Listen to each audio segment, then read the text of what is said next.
So I wanted to say just a couple of things about the debates or the debacle, as I think it's more appropriately called, from last night. Man, okay, so it's like the Trump debates from last time with Hillary Clinton. It was kind of like you get all excited. It's kind of like this. You want like to get popcorn and watch it. And I swear the first 2 minutes I was like choked up.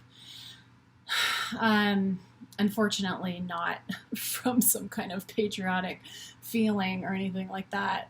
Um, and why would you care how I view any of this? And it's because possibly you might care because I feel that it really wraps into the things we talk about here.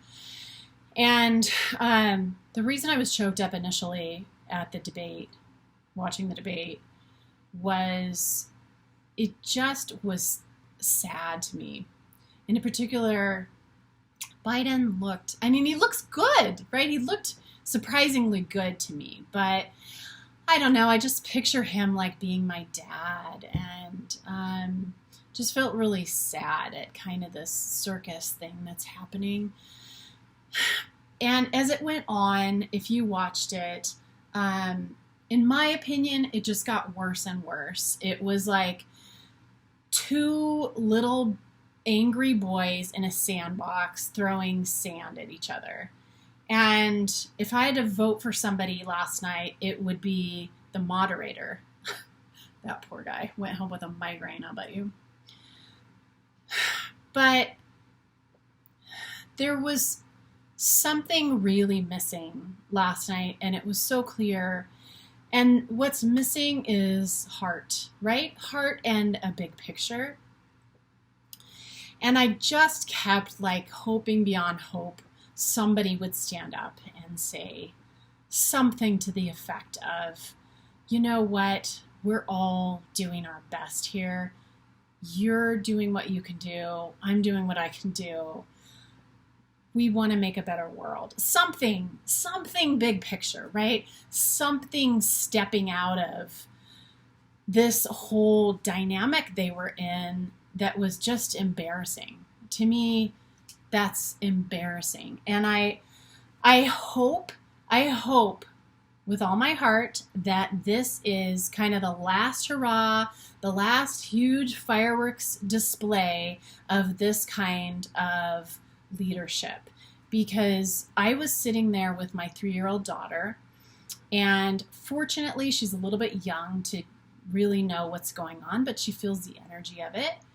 And I was ashamed of what was happening with this country and the way it's being led and portrayed. I'm not saying that any one person is doing any one thing, but I'm looking at the overall state of just how these men treated each other, and the lack of heart, like I said, and the lack of just a big picture. And this morning I was talking with Kyle about it, and I just got really emotional about it.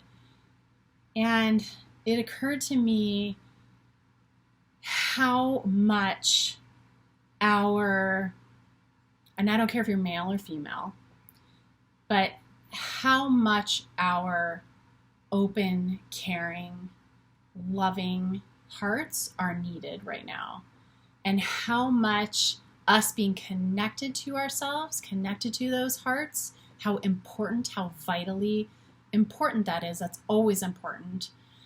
And it's certainly important for the environment. It's certainly important for other people feeling heard, that we want everyone to feel included and heard and be able to air grievances, and we want to get all of that out, right? And be on the same, can we be on the same team? Like, can we all be on the same team?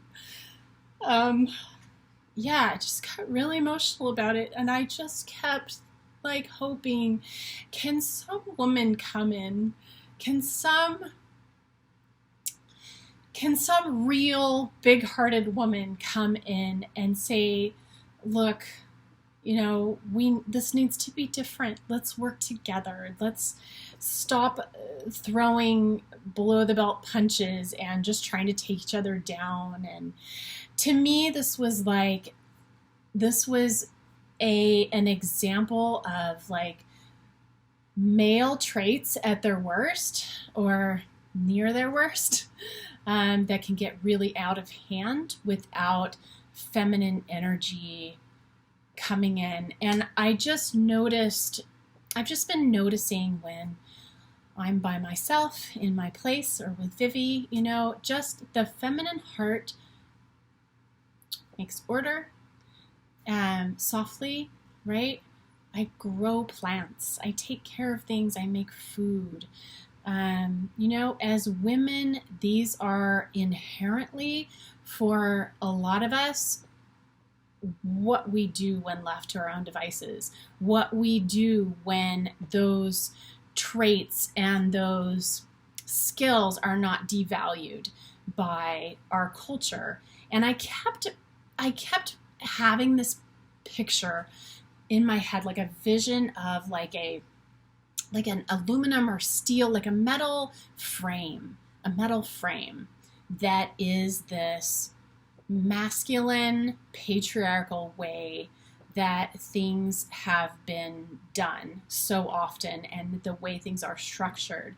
And I kept picturing those men last night talking in that frame and thinking about how women, a lot of times when they go to do their work in the world, try to fit into that patriarchal metal frame. And it's not the things that people are doing that are not helpful. It's that they're trying to fit into a system which is just by definition imbalanced, lacking, disorganized, in a way relating to life centrism. And just sort of half of the picture. It was just very clear to me last night how all of that is, played out. And it occurred to me this morning just how much we are needed. That people like you and I, who are just growing our food, we understand the connection between nourishment and the health of the individual, the health of our kids, the health, of our neighborhoods and of the world. There's a direct correlation between eating real food and being connected to our hearts and really standing strong in that. And the only reason we have to even talk about standing strong in that is because this metal frame, it's not part of that. Self-connection is not part of that frameage. It's heart connection, feminine values, feminine skills and energy, whether you're a male or a female. Lots of men have gardens, lots of men take care of their children. Yeah, I'm talking about those principles of care and thoughtfulness, how needed those are in these times. And it was encouraging to me in a way, because a lot of times I'm thinking, is this worthwhile what I'm doing these little videos about plants and about food? And it was encouraging to me because I saw just how much exactly that is needed, how much a connection to an organic way of being. Yes, organic food. Yes, organic materials, but also an organic way of being. Organic is a really impactful, empowering word, because organic means that it arises naturally. And a naturally arising way of being is missing from this framework that we're working off of now. And I hope that it was as obvious to other people last night. It was like a nadir of, is that how you say the word? Nadir. It's one of those words that I've read and I'm not sure how to say it. It was a low point. It was a rock freaking bottom, to me, example of what the hell is happening here and what is missing and why.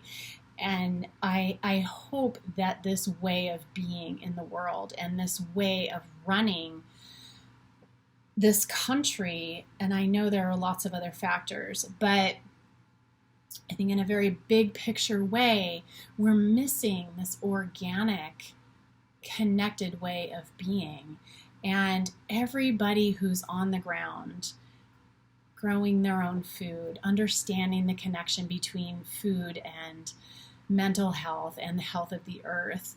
And, people working for sustainable power, people who understand all of those connections, that there's no air without trees. Maybe we should stop cutting the trees down. Maybe we should come up with a different plan, right? An ecocentric, a life-centric way of being is so called for, and it's called for now more than ever. So I want to encourage myself, and I want to encourage anyone else who is working in any way, in any small way, even if it's in your home only by yourself. You are making you a more heart-connected person who's going to be making heart-connected choices and be affecting everyone you come in contact with a higher vibration of being. And if you're making videos, I don't care if it's knitting or whatever, but if it's, kind of organically this platform of just sharing for free what we know, and offering that and offering people a different way to be and just showing how to do that it's just so important.